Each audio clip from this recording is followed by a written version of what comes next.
Prashant Kishore, in fact, speaking to the media, listen in.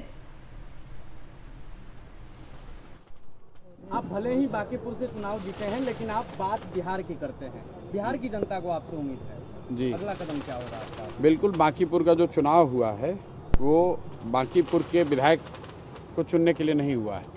पहले दिन से ही हम लोगों ने एजेंडा जो रखा था कि हम लोगों का लक्ष्य ये रहा है कि बिहार में जो एनडीए को, भाजपा को बहुमत मिला है, तो हम लोगों की ऐसी अपेक्षा है कि एक अच्छा आदमी बिहार का नेतृत्व करे ताकि बिहार का विकास हो, बिहार के बच्चों का विकास हो, यहाँ पढ़ाई हो, शिक्षा हो, रोजगार हो, पलायन बंद हो।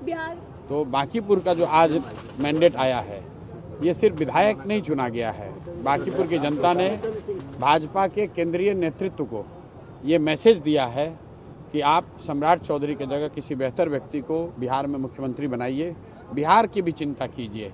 बिहार के लोगों को सिर्फ 5 किलो अनाज के नाम पर, जातियों के नाम पर वोट लेने का मशीन मत समझिए।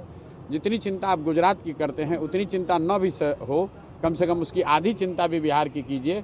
हम लोग भी वोट देते हैं, हम लोग के बच्चे बाहर जाकर 10-15 हज़ार रुपये में मजदूरी करें, ये उचित नहीं है।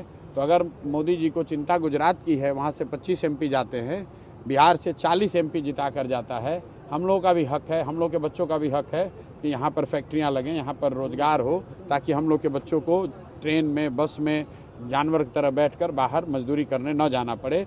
और ये संदेश बांकीपुर की जनता ने बिल्कुल स्पष्ट शब्दों में भाजपा के केंद्रीय नेतृत्व को दिया है।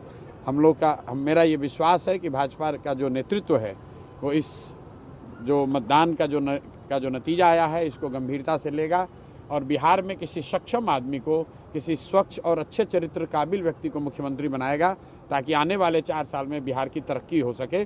मुख्यमंत्री तो भाजपा का ही बनेगा, लेकिन भाजपा किसी अच्छे व्यक्ति को बनाए। कुशवाहा बनाना है, कुशवाहा ही बनाइए, लेकिन किसी अच्छे आदमी को बनाइए, किसी अपराधी को बिहार पर मत थोपिए। और आज बांकीपुर की जनता ने यही बात बड़े स्पष्ट तौर पर कहा है।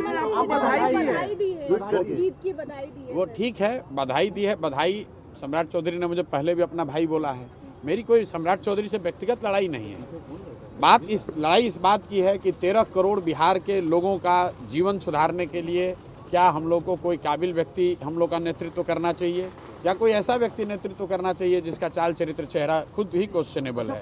बात व्यक्ति की नहीं है, बात इसकी है कि बिहार आज देश का सबसे गरीब और पिछड़ा राज्य है। तो जिस मोदी जी को, जिस भाजपा को हम लोग वोट देते हैं, एनडीए को वोट देते हैं, क्या उनकी जिम्मेवारी सिर्फ गुजरात के प्रति है?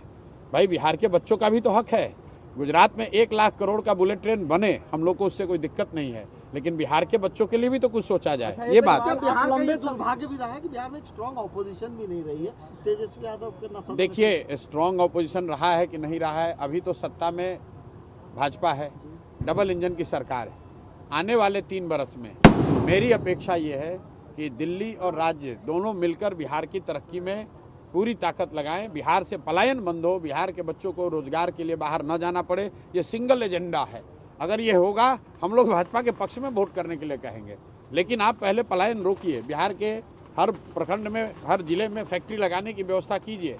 अगर गुजरात के हर प्रखंड में, हर तहसील में, हर मंडल में, हर जिले में फैक्ट्री लग सकती है, तो बिहार में क्यों नहीं? अगर सूरत में 10 लाख लोग मजदूरी कर सकते हैं, तो पटना में क्यों नहीं, बेगूसराय में क्यों नहीं? ये बात होनी चाहिए। अच्छा, एक सवाल है, लंबे समय से बिहार की राजनीति को भी देखते हैं, आप बार बार सीएम बदलने की बात कर रहे हैं, कह रहे कुशवाहा से ही बनाया जाए, तो आप ये भी कह रहे हैं कि बीजेपी से ही सीएम हो, तो आप बताइए। अरे भाई, हम क्या कह रहे हैं? जनता ने मैंडेट दिया है बीजेपी को, एनडीए को, तो मुख्यमंत्री तो उन्हीं का होगा। हम लोग ये कह रहे हैं भाई, किसी काबिल व्यक्ति को बनाइए, उस व्यक्ति को बनाइए जो बिहार में शिक्षा सुधारे, उस व्यक्ति को बनाइए जो बिहार में रोजगार लेकर आए, उस व्यक्ति को बनाइए जो बिहार में पलायन बंद करे। किसी जाति का हो, किसी विचारधारा का हो, उससे कोई फर्क नहीं है। बिहार में सुधार होना चाहिए। हमारे विधायक बनने से बिहार में सुधार नहीं होगा।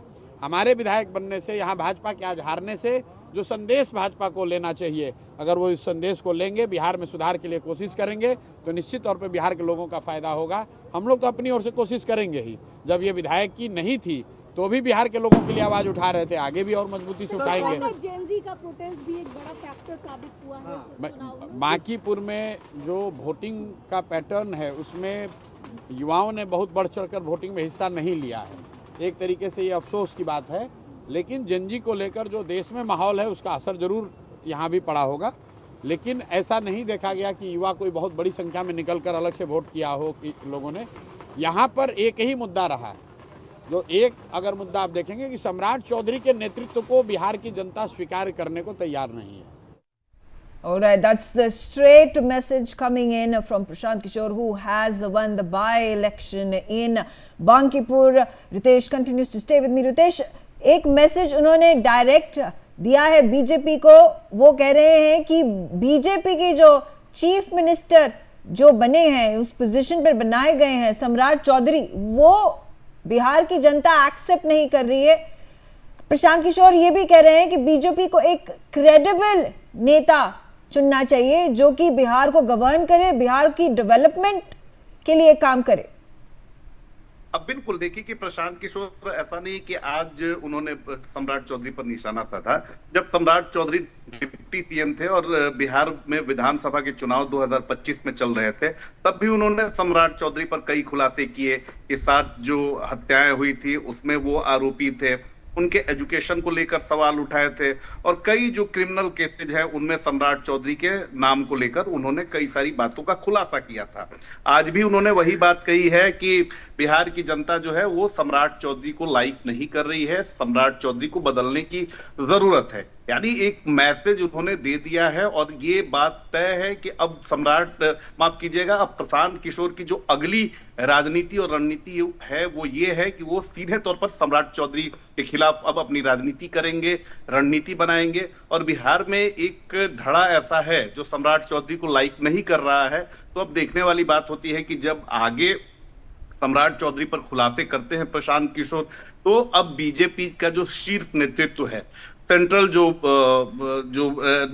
लीडरशिप है, वो क्या कुछ फैसला ले रही है। लेकिन बीजेपी को लेकर बिहार में कई बातों को लेकर लोगों में नाराजगी थी, चाहे वो फेक एनकाउंटर का मामला हो, डेवलपमेंट का मामला हो, करप्शन का मामला हो या फिर सीएम के नाम का मामला हो। जी।